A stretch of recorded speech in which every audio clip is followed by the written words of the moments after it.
Omukyala amanyikiddwa nga Fatuma Nansubuga baamwongeddeyo e Luzira oluvannyuma lwa kkooti ya Buganda Road omumusalira n'eyongerayo e Luzira. Muganda wange ono omukyala namubawaako eyavaayo okwekalakaasa gye buvuddeko wano jjuuzi nga bayisa bajeti y'eggwanga Uganda. Ku mukwano gwange nkwanirizaako nnyo eyo yonna gy'osinzira okuliza UG Update TV nkutegeeza nti okola kyamaanyi nnyo. Webale obwo bwakedde webale gy'otussaako engalo gu mukwano gwange ali eyeekumira ku UG Update TV. Bategeeza baganda bange mukola kyamaanyi nnyo okwekumira ku mayengo gano aga UG Updates, naffe twewaayo kubanga tugenda baweereza paka kuwulira bubi gwe mukwano gwange ali eyo ampuliriza. Muganda wange kutegeeza nti nno twerabira ku subscribinga gwe ali ekumidde ku mayengo gano, twerabira ku sharinga, twerabira ku subscribinga kubanga okusubscribinga kintu ekyenkize nnyo ekyongera amayengo gano okubanga getoloola eggwanga lyonna gwe mukwano gwange ali eyo ampuliriza eyeekumira ku UG Updates. Baganda bange abali emitala w'amayanja mbanirizaako nnyo, abali e Bulaaya, South Africa, Canada, USA, Saudi Arabia mwenna. Abali e Dubai namwe mwenna mbabuuzaako mukola kyamaanyi nnyo baganda bange. Abajja mu comment section ne mukomentinga mwembeebaza mu kyansu, so mwebala omulimu gw'omukola ogwo gw'obutaweera okubanga muyimirizaawo amayengo gano n'okulwanirira ensi yammwe. Nkakasa eddoboozi lyammwe lituuka ddala gye mwagala ligende, naye ate nammwe mulina okukola ekyamaanyi ne mulyongerayo nga mukubiriza bannammwe okubanga basubscribinga gwe mukwano gwange ali eyo. Muganda wange omukyalo ono amanyikiddwa nga Fatuma Nansubuga. Ono nno mukyalo ono awangalira wali e Kaleerwe mu disitulikiti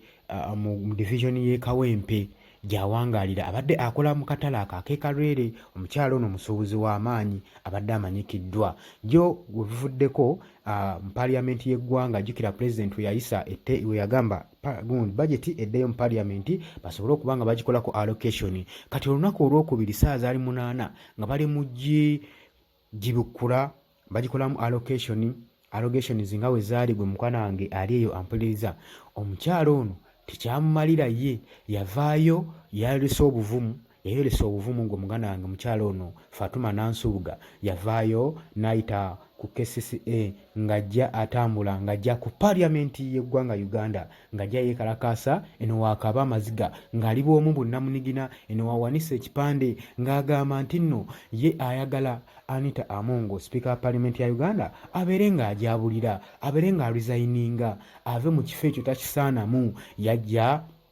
ng'ayogera amafuukule ng'amugamba nga wajjudde obuli bw'enguzi, eggwanga lyaffe lyonna alinyikiza mu buli bw'enguzi era nga kyayagala alekulire gwe mukwano gwange ali eyo ampuliriza. Omukyalo ono yakwatibwa Bunnambiro n'atwalibwa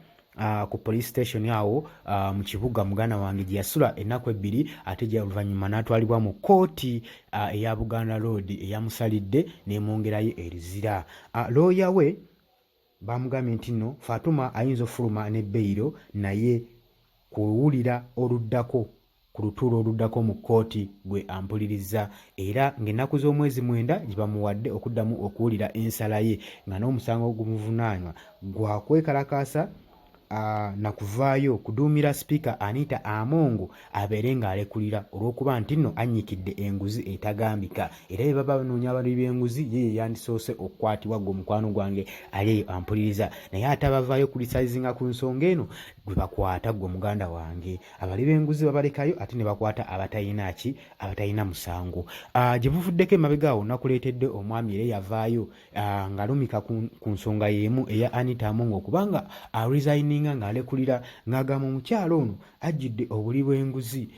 tasaanira na kutuula mu paaliyamenti ya Uganda. Omwami ono gye buvuddeko jjo jjuuzi baamwetoolola paka era we yakwatibwa amanyiddwa nga Albert Anderson gwe mukwano gwange, era kati atemeza amabega wa Mitayimbwa wamu n'omukyalo ono Nansubuga Fatuma naye atemeza amabega wa Mitayimbwa olw'okuba nga bavaayo ku nsonga eziruma eggwanga ne beekalakaasa ne batandika okuba nga bakulisaizinga ku ebyo ebigenda obukyamu mu ggwanga lyabwe Uganda gwe mukwano gwange ali eyo ampuliriza. Golowooza eno si ngeri yakuziba bannayuganda mimwa okubanga tebavaayo kwogera ku bibaluma, ebintu bibeere awo nga bibanyigira muli ng'omuntu talina ddoboozi lyasobola kuvaayo kukozesa kubanga ayogerako okubanga yeetaawuluza mu kintu ekiba kimunyigiriza gwe muganda wange eyeekumira ku UG Updates TV. naye nkutegeeza tuwerabira ku subscribinga genda maaso n'okuba nga osubscribinga n'okusharinga osobole okunywezaawo amayengo g'omukutu guno kubanga gano gokka amayengo agenda okuba nga tusaako information